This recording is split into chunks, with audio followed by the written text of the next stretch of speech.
Hi friends, welcome to our channel. நீங்கள் நம்ம சேனலில் ரொம்பவே கிறிஸ்பியான ஈவினிங் ஸ்நாக்ஸ் எக் பப்ஸ் எப்படி சொல்லலாம்னு பார்க்கலாம். அதுக்கு முன்னாடி நம்மளோட சேனலில் ஃபஸ்ட் டைம் பார்க்குறவங்க கீழே உள்ள சப்ஸ்கிரைப் பட்டனை கிளிக் பண்ணிக்கோங்க, பக்கத்தில் உள்ள பெல் ஐக்கானை கிளிக் பண்ணிக்கோங்க. வாங்க வீடியோக்குள்ளே போகலாம்.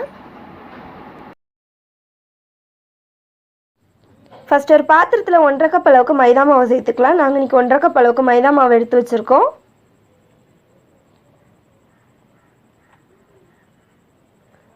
நம்ம 1.5 கப் அளவுக்கு மைதா மாவு சேர்த்தாச்சு. இப்போ இதில் உப்பு தேவையான அளவு அதையும் சேர்த்துக்கலாம். கொஞ்சமாக எண்ணெய் அதையும் இதில் சேர்த்துக்க போகிறோம். இப்போ இதை நல்லா கலந்து விடலாம்.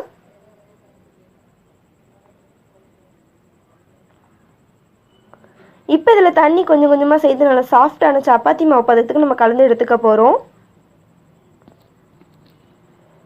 தண்ணி கொஞ்சம் கொஞ்சமாக ஆட் பண்ணிக்கோங்க. பாருங்கள் ஃப்ரெண்ட்ஸ், நம்மளோட மாவு ரொம்பவே சாஃப்டாகவும் சூப்பராகவும் கிடச்சிருக்கு. இப்போ இதுக்கு மேலே கொஞ்சமாக எண்ணெய் சேர்த்துட்டு நல்லா கலந்து விட்டுக்கலாம். நம்ம மேலே எண்ணெய் சேர்த்து நல்லா கலந்து விட்டாச்சு. இப்போ இதை ஒரு மூடி போட்டு மூடி வைக்கலாம். 10 நிமிஷம் இது அப்படியே இருக்கட்டும். நம்ம அதுக்குள்ளே ஸ்டஃபிங் ரெடி பண்ணிடலாம்.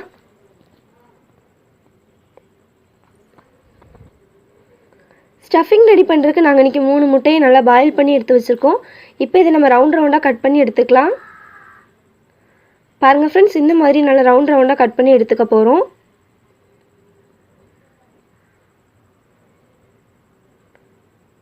நம்ம எல்லா முட்டையுமே இந்த மாதிரி கட் பண்ணி எடுத்தாச்சு. இப்போ வெங்காயம் ரெடி பண்ணிடலாம். நாங்கள் இன்றைக்கி 2 பெரிய வெங்காயம் நீளமாக கட் பண்ணி எடுத்து வச்சுருக்கோம். இப்போ இதில் 1/2 ஸ்பூன் அளவுக்கு மல்லித்தூள் சேர்த்துக்கலாம். 1/2 ஸ்பூன் வத்தத்தூள்,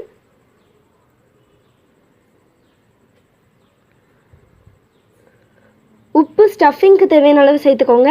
நம்ம ஆல்ரெடி மாவில் உப்பு சேர்த்துட்டோம் அப்படிங்கிறனால உப்பு கம்மியாகவே சேர்த்து நல்லா கலந்து விடலாம். நம்ம மாவு முட்டை எல்லாமே ரெடி பண்ணதுக்கப்புறமா வெங்காயம் ரெடி பண்ணிக்கலாம். லாஸ்ட்டாக வெங்காயம் ரெடி பண்ணால் தான் ஸ்டஃபிங் சூப்பராக வரும். இல்லைனா வெங்காயத்தில் தண்ணி ஊறிடும். அதுக்காக லாஸ்ட்டாகவே ரெடி பண்ணிக்கலாம். அவ்வளோதான், நம்மளோட ஸ்டஃபிங் சூப்பராக ரெடி ஆயிடுச்சு. இப்போ மாவு செக் பண்ணலாம். 10 நிமிஷம் ஆயிடுச்சு. நம்மளோட மாவு சூப்பராக ரெடி ஆகிருக்கு. நம்ம ரெடி பண்ணி வச்சுருக்க மாவை இந்த மாதிரி 2ஆக டிவைட் பண்ணி எடுத்துக்க போகிறோம். இப்போ இதுலேருந்து ஒரு மாவு எடுத்து நம்ம விரித்து எடுத்துக்கலாம். இப்போ இதை விரித்து எடுத்துக்க போகிறோம். நம்ம நார்மலாக சப்பாத்திக்கு விரிக்கிற மாதிரி நல்லா பெருசாகவே விரித்து எடுத்துக்கலாம்.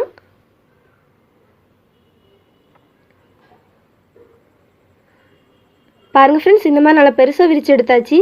இப்போ ரவுண்ட் ஷேப்பில் இருக்க மூடி எடுத்துகிட்டு நம்ம அச்சு வச்சு எடுத்துக்க போகிறோம். நம்ம அச்சு வச்சு எடுத்தோம் அப்படின்னா ரவுண்ட் ஷேப் கரெக்டாக வரும். அதுக்காக தான் இப்படி செஞ்சு எடுத்துக்க போகிறோம்.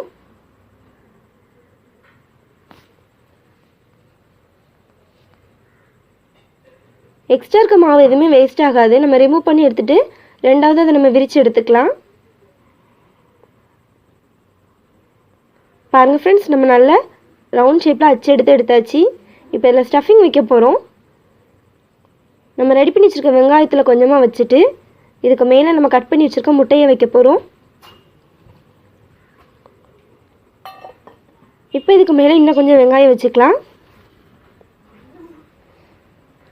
ஓரங்கள் எல்லாமே நம்ம தண்ணி தொட்டு இந்த மாதிரி ஃபுல்லாக தண்ணி தொட்டு வச்சுக்க போகிறோம். அப்போ மேலே நம்ம இன்னொரு மாவு வைக்கும்போது மாவு நல்லா ஒட்டிக்கும். எண்ணெயில் போட்டு ஃப்ரை பண்ணும்போது பிரிஞ்சு வராமல் இருக்கும்.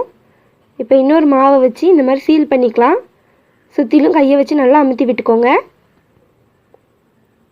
பாருங்கள் ஃப்ரெண்ட்ஸ், நம்மளோட எக் பப்ஸ் இந்தளவுக்கு சூப்பராக ரெடி ஆகிருக்குன்னு இதே மாதிரி எல்லா மாவுமே நம்ம ரெடி பண்ணி எடுத்துக்கலாம். இப்போ பப்ஸை ஃப்ரை பண்ணுறதுக்கு ஒரு பாத்திரத்தில் எண்ணெய் வச்சுக்கோங்க. எண்ணெய் நல்லா சூடாகட்டும். எண்ணெய் நல்லா சூடானதுக்கப்புறமா நம்ம ரெடி பண்ணி வச்சுருக்க பப்ஸை ஒன்றா எண்ணெயில் சேர்த்துக்கலாம். எண்ணெய் லோ ஃப்ளேமில் வச்சுட்டு நல்லா கோல்டன் ப்ரௌனாக நம்ம ஃப்ரை பண்ணி எடுத்துக்க போகிறோம். நம்ம நார்மலாக பப்ஸை செய்யணும் அப்படின்னா ஓவன் வேணுமே அப்படிங்கிற கவலைலாம் வேண்டாம். ரொம்பவே ஈஸியாக ஃப்ரை பண்ணியே கொடுத்துடலாம். இப்போ இதை 1 சைடு திருப்பி போடலாம். பாருங்கள் ஃப்ரெண்ட்ஸ், பார்க்கவே சூப்பராக இருக்குது. இதே மாதிரி அந்த சைடு சூப்பராக ரெடியாகி வரட்டும். அவ்வளோதான், நம்மளோட பப்ஸு சூப்பராக ரெடி ஆகிடுச்சு. இப்போ இதை எடுத்து வெளியே வைக்கலாம். இதே மாதிரி எல்லா மாவுமே நம்ம ஃப்ரை பண்ணி எடுத்துக்கலாம்.